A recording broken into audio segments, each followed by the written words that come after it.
छात्रों, कल के वीडियो में आपने जो पढ़ा था वहाँ पे रानी कैकेयी उस भरी हुई सभा के मध्य अपने किए हुए कार्य पे पश्चाताप करती है और उस सभा के मध्य बैठे हुए लोगों से कहती है कि ठहरो, आप मुझे मत रोको, मैंने बहुत बड़ा पाप यानी पहाड़ के समान पाप किया है और उसके लिए मैं तनिक भी या राई के समान भी पश्चाताप न कर पाऊँ। आज हम आगे पढ़ेंगे। थी स नक्षत्र सस निशा ओस टपकाती, रोती थी नीरव सभा हृदय थपकाती। जब माता कैकेयी जो रानी थीं उस सभा के मध्य अपना पश्चाताप कर रही थीं, उनके पश्चाताप या करोड़ क्रंदन के कारण स नक्षत्र मीस तारों भरी, सस निशा मीस चंद्रमा की चांदनी से के परिपूर्ण जो रात्रि थी, यानी कहने का तात्पर्य उस समय उनके करोड़ कुंदन के कारण वह तारों भरी हुई चांदनी रात ओस टपकाती मीस ओस के रूप में अपने आंसुओं को टपका रही थी। रोती थी नीरव सभा हृदय थपकाती, और वो संपूर्ण सभा एकदम शांत होते हुए अपने हृदय को थपकाते हुए रुदन कर रही थी। उल्कासी रानी दिशा दीप्त करती थी, सब में भय विस्मय और खेद भरती थी। उन्होंने कहा जो रानी, यह भाव ये है कि जो रानी, जिस रानी ने उल्कापात करके उस अयोध्या के राज्य को नष्ट भ्रष्ट कर दिया, उस अयोध्या के समाज को नष्ट कर दिया, आज वही रानी इस अंधकार भरे हुए अंधकार में प्रकाश को बिखेर रही है। कहने का तात्पर्य उनके अंदर जो मानवता के जो व्यवहार है वो प्रकट हो रहा है और सब में भय विस्मय और खेद भरती थी। और वह सभा के मध्य बैठे हुए सभी लोगों के हृदय में, मन में एक साथ भय विस्मय और खेद के भावों को भर रही थी। आगे की लाइन देखें। क्या कर सकती थी मरी मंत्रा दासी, मेरा ही मन न रह सका निज विश्वासी।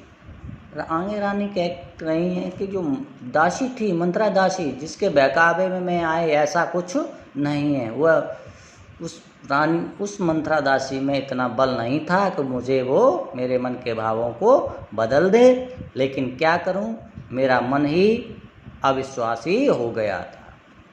अब आगे अपने आप पश्चाताप करती हुई रानी कहती हैं, जल पंजरगत अब अरे अधीर अभागे, वे ज्वलित भाव थे स्वयं तुझी में जागे। आगे रानी कहती हैं, जल पंजर मीन्स होता है शरीर या हड्डियों का ढांचा या ठटरी, दो तीन बातें इसका अर्थ निकाला गया है यहाँ पे। उन्होंने कहा है पंजरगत मीन्स शरीर के अंदर के मन, हे शरीर के अंदर के मन। अधीर और अभागे मन को कहा है, हे शरीर के अंदर के अधीर और अभागे मन, अब तू इसी ठटरी के अंदर, इसी शरीर के अंदर जल, क्योंकि वे ज्वलित भाव थे स्वयं तुझी में जागे। जो दुष्टतापूर्ण जो व्यवहार जागा था, जो मेरे अंदर छल कपट का भाव जो जागृत हुआ था, वो तुझी में जागृत हुआ था। इसलिए अब तू इसी मन के, इसी शरीर के अंदर जल। अब वो जलना क्या है, जो पश्चाताप की जो अग्नि है, जो उसी आग में स्वयं को जलने के लिए, अपने मन को जलने के लिए कहते हैं। आगे वो अपनी बात को रखती हैं, पर था केवल क्या ज्वलित भावी मन में, क्या शेष बचा था कुछ न और इस मन में। उन्होंने कहा क्या हुआ, ईश्वर का ही भाव मेरे मन में उस समय था और कोई दूसरा भाव मेरे मन में नहीं था। उन्होंने कहा कुछ मूल्य नहीं, वात्सल्य मात्र क्या तेरा। उन्होंने कहा उस समय मेरे मन में केवल ईर्षा का ही भाव नहीं था, उस समय मेरे अंदर वात्सल्य का ही भाव था। उसी वत्सलता के कारण ही मैंने इस तरह का दुष्टतापूर्ण कार्य किया। और उस सभा के मध्य वो अपनी बात रखती हैं। क्या उस वात्सल्य के भाव का कोई मूल्य नहीं? पर आज अनिशा हुआ बस भी मेरा उसी वत्सलता के कारण। माता कैकेयी कहती हैं कि आज उसी वत्सलता, उसी पुत्र मोह के कारण मेरा पुत्र भी मुझसे दूर हो गया है या हो रहा है। आगे अपनी बात और कहती हैं उस सभा के मध्य, थूके मुझ पर त्रैलोक, भले ही थूके, जो कोई जो कुछ कहे कहे क्यों ना चूके। उन्होंने कहा आज चाहे मुझ पर तीनों लोग थूकें, चाहे कुछ जितनी मेरी निंदा करें, मेरी निंदा करें, और फिर क्यों न करें, मैंने ऐसा कार्य ही किया है।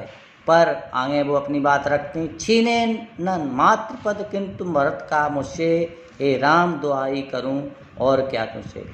अपने उस सभा के मध्य अपने राम से विनती करती हैं, हे पुत्र, हे राम, जो कुछ कहे तीनों लोग मुझ पे थूकें, चाहे कोई मुझ पे मेरी कोई कितनी निंदा करे, लेकिन मैं आपसे यही विनती करती हूँ कि हे राम, मुझसे मेरा मातृपद मुझसे ना छीना जाए। और ये आज इतना ही, कल आगे